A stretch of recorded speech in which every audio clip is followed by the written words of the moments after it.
Si tu veux te rendre un service, arrête d'aller voir des voyantes.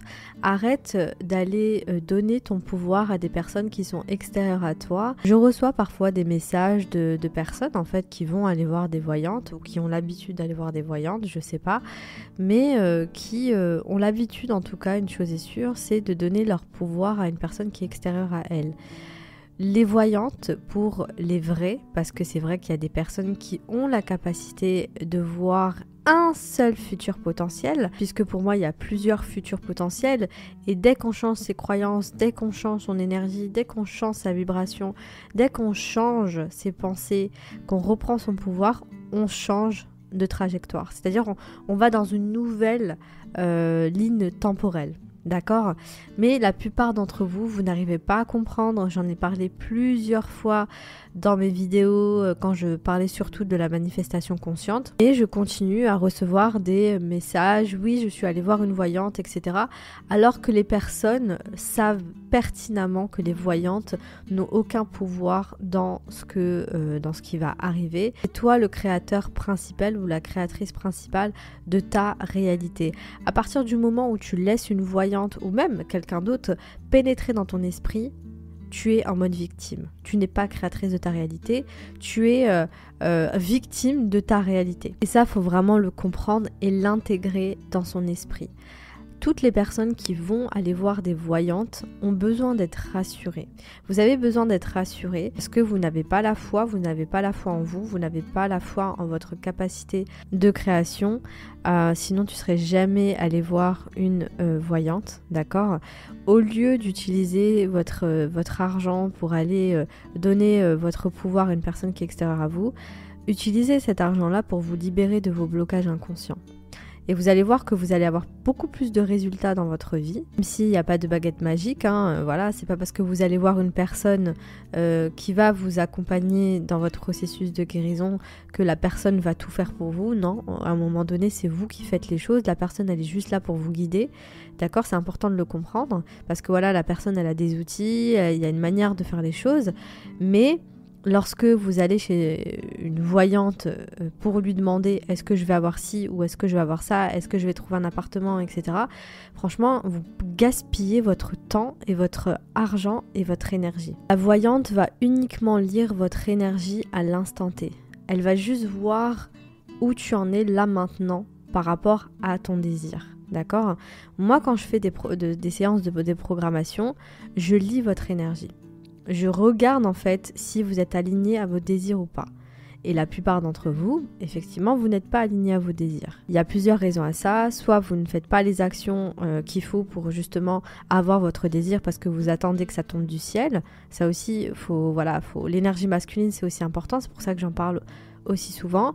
Parfois, vous n'avez pas le bon mindset, d'accord, par rapport à ce que vous souhaitez. Il y a aussi le fait que votre ego, le programme, a pris le dessus sur vous, c'est-à-dire que vous êtes drivé par une programmation inconsciente. On peut rajouter une autre raison qui est que vous êtes confortable dans votre souffrance. D'accord, c'est-à-dire qu'il y a des avantages à ne pas avoir votre désir parce que peut-être ça vous protège de quelque chose ou quoi. En fait, il y a tellement de raisons qui fait que vous n'avez pas ce que vous voulez. Et en plus de ça, on vous répète du matin au soir qu'il faut affirmer comme des robots. Ça aussi, on vient me poser la question, oui, est-ce que tu penses que mes affirmations sont bien? Mais qu'est-ce que j'en sais? Il y a une manière d'affirmer, il y a une manière de faire les choses. Tout ça, j'en parle dans le programme Libération. Plusieurs de mes mentors qui en parlent, c'est-à-dire que les affirmations, ça peut même empirer votre état émotionnel. C'est-à-dire que si toi, à l'intérieur de toi, tu te sens comme une merde et que tu affirmes que non, je vais bien, que j'ai confiance en moi, que blablabla, etc., ça va empirer ton état émotionnel parce que c'est comme si tu te mentais à toi-même, qui crée justement une dissonance cognitive. Mais tout ça, j'en parle dans le programme Libération une fois de plus. Mais pour revenir au fait que les voyantes n'ont aucun pouvoir sur toi, voilà, si tu as l'habitude de m'écouter, tu le sais. S'il y a des voyantes qui m'écoutent et qui veulent me dire en commentaire que c'est pas vrai, si on voit ça, c'est que c'est ça qui va arriver, etc. En fait, là, vous vous adressez pas à une étudiante de tout ça. J'ai grandi dans ce milieu-là. Je sais de quoi je parle, encore une fois. Vous n'avez aucun pouvoir. Voilà, vous avez juste le pouvoir de persuasion sur une personne. Quand tu es là très sûr de toi et que tu dis à la personne oui, c'est sûr et certain que tu vas pas avoir ce que tu désires et que la personne en face de vous est faible, c'est-à-dire que elle donne clairement son pouvoir, elle a l'habitude de donner son pouvoir à des gens extérieurs à elle, effectivement vous allez la persuader qu'elle ne va pas avoir ce qu'elle désire et ça va s'imprimer dans son subconscient. Voilà ce qui se passe. Mais les voyantes lisent uniquement votre énergie, c'est tout. Tu as des croyances subconscientes que tu ne vas pas arriver, la voyante c'est ce qu'elle va voir. Voilà, c'est tout. Donc Goddess, garde ton argent et investis-le pour t'aider à glow up de l'intérieur, à glow up de l'extérieur, pour investir en toi, pour investir dans des connaissances. Qu'on le sait, hein, le savoir c'est le pouvoir. Investis en toi.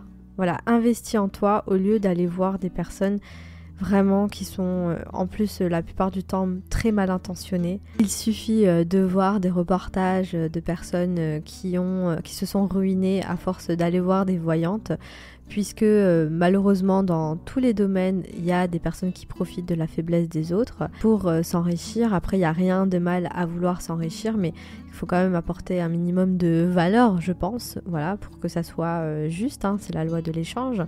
Mais voilà, allez voir toutes les personnes qui se sont ruinées à cause de ça, puisque en fait c'est une vraie addiction, hein. D'accord ? Tu peux développer une vraie addiction pour les voyantes. Et même pour les thérapeutes, hein. Ça j'en ai déjà parlé, mais c'est important de reprendre ton pouvoir, Goddess.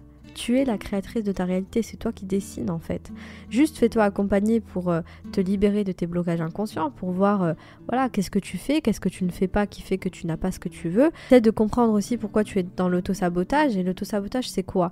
C'est quand ton inconscient veut quelque chose et ton esprit conscient veut autre chose. C'est-à-dire que les deux ne vont pas dans le même sens, dans la même direction. D'accord ? Et comme Émile Coué le dit, l'imaginaire prend toujours le dessus sur la volonté. L'imaginaire pour Émile Coué, c'est l'esprit subconscient. D'accord ? Donc la clé vraiment, c'est d'aller explorer ton subconscient et de changer à l'intérieur de ton subconscient les programmes qui t'empêchent d'avoir la vie que tu désires, et tu verras que tu n'auras plus besoin d'aller voir des voyantes. Au contraire, tu vas les éviter ou les laisser dans leur coin, puisqu'en fait tu sais très bien que ça ne sert à rien, puisqu'elles vont lire uniquement ce qui se passe dans ton inconscient. Donc voilà ce que j'avais envie de te partager à travers ce podcast. Dis-moi en commentaire ce que tu en penses, vraiment je serais ravie de te lire. Merci de m'avoir écouté. Je te retrouve dans le prochain épisode de podcast.